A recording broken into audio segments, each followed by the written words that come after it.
Welcome back to my YouTube channel critical maths classes. यदि आप video पर नए हो तो वीडियो को लाइक, चैनल को सब्सक्राइब एंड शेयर जरूर करें। तो आज हम फील्ड प्रोजेक्ट की P4 फाइल को कैसे लिखते हैं, कितने शब्दों में लिखते हैं, इसमें क्या क्या अध्याय होते हैं आदि के बारे में पढ़ेंगे।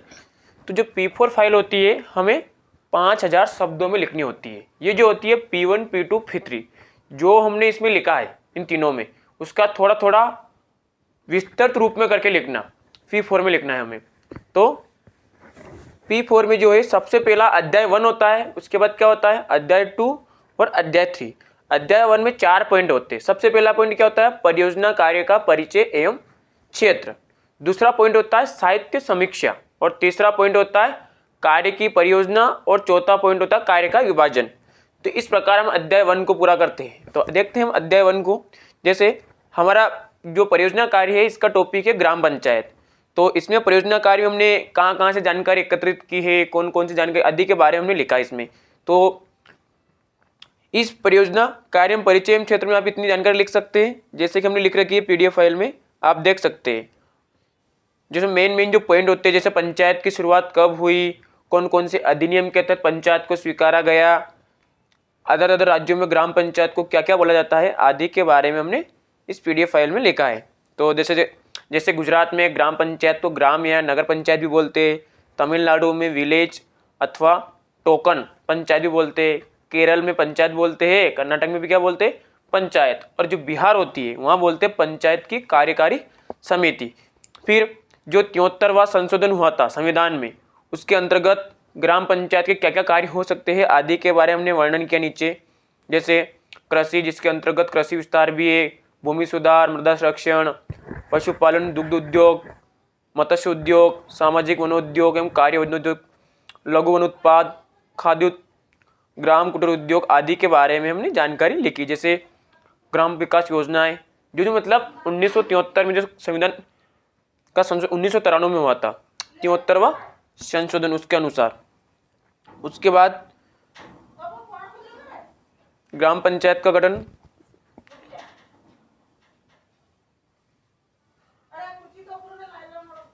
और उसके अलावा पंचायत राज्य के सिद्धांत एवं अवधारणा लिख सकते हैं। पंचायत राज क्या होता है, इसकी समिति के बारे में, कौन कौन सी समिति उस समय गठित की गई, जो 73वां संविधान अधिनियम था उसकी क्या क्या विशेषताएं है आदि के बारे में हमने इसमें लिखा है। इसके बाद मध्य प्रदेश में कितनी पंचायत है आदि के बारे में, और मंदसौर में कौन कौन सी ग्राम पंचायत है, कितनी ग्राम पंचायत मंदसौर जिले में स्थित है, और ग्रोट में कितनी पंचायत है। इस प्रकार हमने इसमें वर्णन किया है।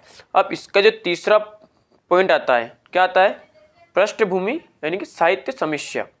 साहित्य समीक्षा मतलब इसके द्वारा साहित्य में क्या क्या समीक्षा की गई है आदि के बारे में इसमें लिखना है। तो आप देख देख के लिख सकते हैं इसको PDF में, क्योंकि इसको हम पूरा नहीं पढ़ सकते, वीडियो काफ़ी लंबा हो जाएगा। इसलिए यदि आप एक बार बोल रहे हैं यदि आप वीडियो पर नए हो तो वीडियो को लाइक, चैनल को सब्सक्राइब एंड शेयर जरूर करें, क्योंकि BA BSc BCom आदि जितने भी ग्रेजुएशन कोर्स होते हैं आपको उन सभी से पढ़ाई संबंधित वीडियो इस चैनल पे मिलेंगे। जैसे कौन कौन से क्वेश्चन एग्जाम में आएंगे, किन किन के आने की संभावना आदि क्वेश्चन भी इस पे रोज आएंगे। तो आप वीडियो को लाइक एंड चैनल को सब्सक्राइब एंड शेयर जरूर करें। अब तीसरा पॉइंट है परियोजना कार्य की योजना, प्रासंगिकता एवं लक्षित प्रतिफल। तो आप देख के लिख सकते हो। इसको हमें मिनिमम 5000 शब्दों में लिखना होता है। तो इस प्रकार हमने इसको कुल मिला के 37 पेज में पूरा किया। 37 पेज में लगभग 5000 से ज़्यादा शब्द है, लेकिन आपके ऊपर डिपेंड है आप कितना बड़ा लिखना चाहते हो। उसके बाद पॉइंट आ गया हमारा संबंधित कार्यस्थल एवं संस्थान का विवरण। तो यहाँ पर आपने कहाँ कहाँ से जानकारी प्राप्त की, कैसे की आदि के बारे में आप जानकारी लिख सकते हैं। उसके बाद आता है हमारा अध्याय द्वितीय। क्या आता है अध्याय द्वितीय, वही सेम जो हमने P2 फाइल लिखी है। क्या लिखा था परियोजना कार्य का वर्कफ्लो, तो थोड़ा बहुत उसमें से और थोड़ा बहुत उसको डिटेल से लिख दे तो ये पूरा हो जाएगा। फिर जानकारी कहाँ से एकत्रित की उसके बारे में लिखना,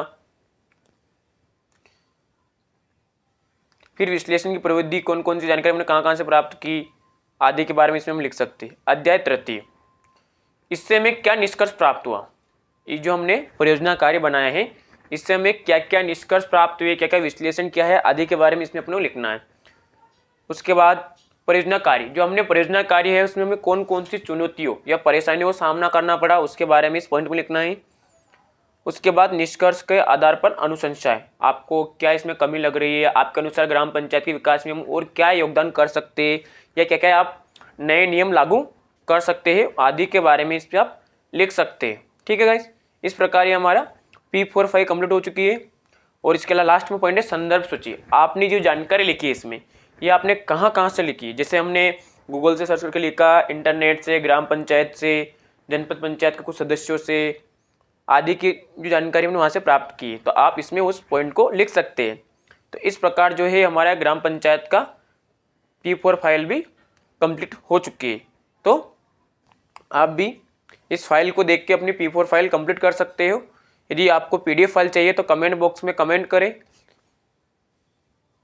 और वीडियो आपको कैसा लगा उसके बारे में भी आप वीडियो में कमेंट बॉक्स में कमेंट करें, और वीडियो को लाइक, चैनल को सब्सक्राइब एंड शेयर जरूर करें।